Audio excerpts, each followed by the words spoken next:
उसका इलाज इस सिमराही में है। 100 में 75 आदमी के पास आज भी पक्के मकान नहीं है। जिस तरह से आपके मोबाइल फोन में स्टोरेज होता है, स्टोरेज होता है ना, 64 GB, 128 GB, 256 GB, अगर फूल हो जाता है तो क्या करते हैं? बैद्यनाथ मेहता के वही सपने हैं जो गरीब के सपने हैं। क्या इस 20 साल में डबल इंजन की सरकार ने पलायन रोकने के लिए कोई ठोस कदम उठाए?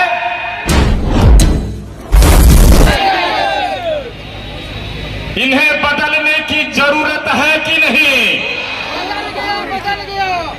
साथियों, हम अपना नेता चुनते हैं अपने सुख दुख में साथ रहने के लिए,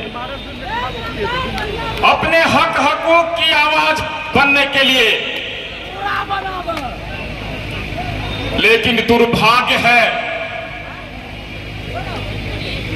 यहां के विधायक कहते हैं विकास हो चुका है। क्या सड़क बिजली ही विकास का पैमाना है या इससे ऊपर भी कुछ है? क्या यहां की सरकारी शिक्षा व्यवस्था दुरुस्त हो गई? क्या अमीर के बच्चे सरकारी स्कूल में पढ़ते हैं? क्या पदाधिकारी के बच्चे सरकारी स्कूल में पढ़ते हैं?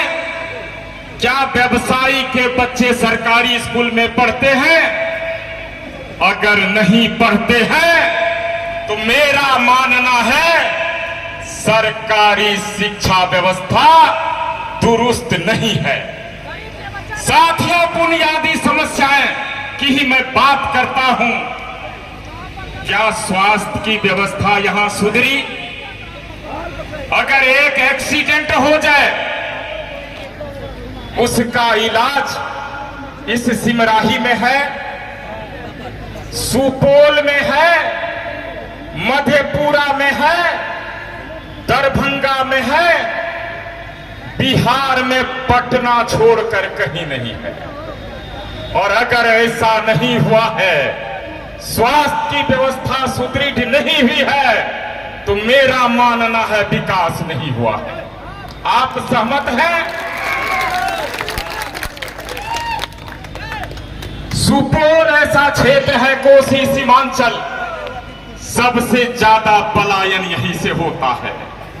क्या इस 20 साल में डबल इंजन की सरकार ने पलायन रोकने के लिए कोई ठोस कदम उठाए? पलायन रुका है? क्या यहां बिहार का बेटा, कोसी का बेटा अपने पेट भरने के लिए, रोजी रोटी कमाने के लिए दूसरे प्रदेश नहीं जाते हैं? अगर पलायन नहीं रुका है तो मैं मानता हूं यहां के विधायक फेल हो चुके हैं। साथियों, गरीबों का स्तर सुधरा है क्या? किसानों का जीवन स्तर सुधरा है क्या? नहीं सुधरा है। क्या पक्के मकान गरीबों के बन गए क्या? साथियों, 100 में 75 आदमी के पास आज भी पक्के मकान नहीं है। ये बनना चाहिए कि नहीं चाहिए?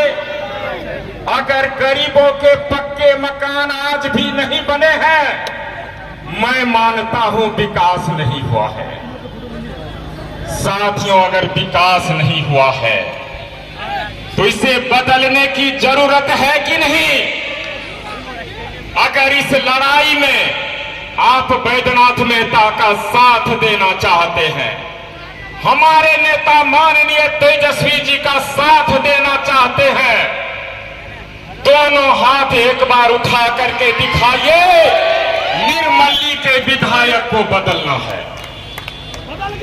साथियों, बैद्यनाथ मेहता का अपना कोई सपना नहीं है। बैद्यनाथ मेहता के वही सपने हैं जो गरीब के सपने हैं, जो किसान के सपने हैं, जो मजदूर के सपने हैं, युवा नौजवान के सपने हैं, और इन सपनों को पूरा करने के लिए बैद्यनाथ मेहता चट्टान से भी टकरा जाएगा, आपके हक हकूक की लड़ाई लड़ेगा। आपने हमें प्यार समर्थन दिया है। बैद्यनाथ मेहता छातापुर से लड़ना चाह रहा था।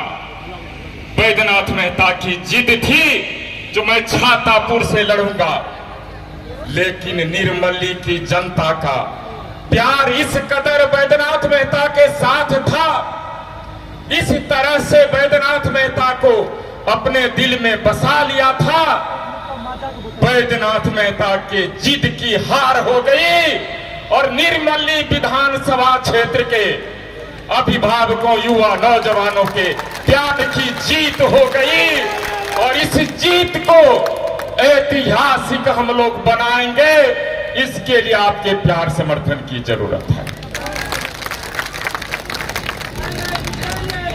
साथियों, ये दिल मांगे मोड़,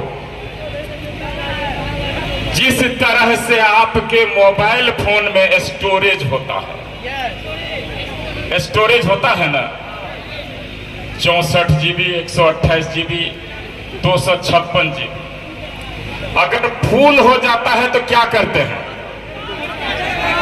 डिलीट कर देते हैं। अगर आपके दिल में भी दिल्ली वाला बुढ़वा के लिए जगह बन गई होगी तो क्या कीजिएगा? डिलीट कर दीजिए। अब पटना वाला बुढ़वा के लिए भी फंसिया जाते हैं, उनके लिए भी अगर जगह बन गई होगी डिलीट कर दीजिए। और ये निर्मली वाला जो बुढ़वा है उसके लिए भी अगर जगह बन गई होगी डिलीट कर दीजिएगा। और उस दिल में बैद्यनाथ मेहता के लिए थोड़ी सी जगह बना लीजिए, माननीय तेजस्वी जी के लिए थोड़ी सी जगह बना लीजिए। मैं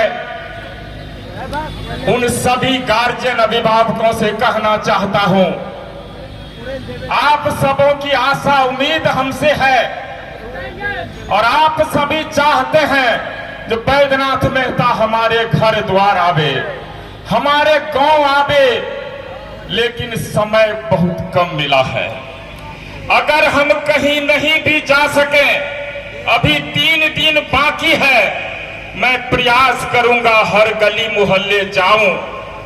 जहां नहीं भी जा सकूं क्षमा कीजिएगा और बैद्यनाथ मेहता बन करके, उम्मीदवार निर्मली का बन करके यह लड़ाई लड़िएगा। हम जरूर आएंगे 14 तारीख के बाद, आपके बीच में ही रहेंगे और इसी सिमराही में जो सेंटर का जगह है रहने के लिए कुछ व्यवस्था कर दीजिएगा, कर लेंगे। ऐसे भाई का घर है उसी में रह लेंगे, आपके दिल में बसे रहेंगे। और जिनके घर नहीं भी जा सके हैं 14 तारीख के बाद हम जरूर जाएंगे। साथियों, आपने जितनी आशा उम्मीद हमसे रखी है, ये बदलाव आपके सपनों के लिए है, आपके विश्वास को पूरा करने के लिए है, आपके मान सम्मान के लिए है,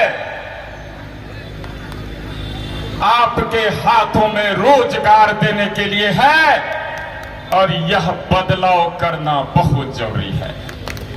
तो साथियों, इस संग्राम में एक एक युवा साथी बैद्यनाथ मेहता का साथ दीजिए, और जो जो अभिभावकन माता बहने बैद्यनाथ मेहता को इस लड़ाई में साथ देना चाहते हैं, एक बार दोनों हाथ से उठाइए।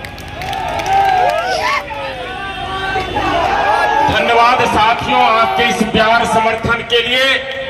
आपका प्यार समर्थन ही बैद्यनाथ मेहता की ताकत है। और जब तक आपका ताकत हमें मिलता रहेगा, आपका प्यार हमें मिलता रहेगा, हम चट्टान को भेद करके भी आगे बढ़ जाएंगे और आपके हक हकूक को दिलाने के लिए सड़क से सदन तक लड़ाई लड़ेंगे और आपको आपका हक दिला करके रहेंगे। और जो जो साथी बैद्यनाथ मेहता बनकर ये लड़ाई लड़ना चाहते हैं, एक एक युवा साथी दलित महादलित बस्ती में जरूर जाइए, उन्हें गले से लगाइए। अति पिछड़े समाज अल्पसंख्यक समाज सबों के घर जाइए और कहिए हमें बैद्यनाथ मेहता ने भेजा है, बैद्यनाथ मेहता को आपके प्यार समर्थन की जरूरत है, इतनी भीख जरूर मांगिएगा। उनका प्यार अगर मिल जाएगा, उनका आशीर्वाद अगर मिल जाएगा दलित महादलित अति पिछड़े समाज का, तो हमारी जीत सुनिश्चित हो जाएगी। ज्यादा वक्त नहीं लेंगे साथियों, छातापुर की जनता भी बहुत इंतजार कर रही है, वहां के जो प्रत्याशी हैं उनको भी इंतजार है। मैं तुरंत वहां जा रहा हूं, क्षमा चाहता हूं, आप इसी तरह से प्यार बनाए रखिएगा। धन्यवाद साहब।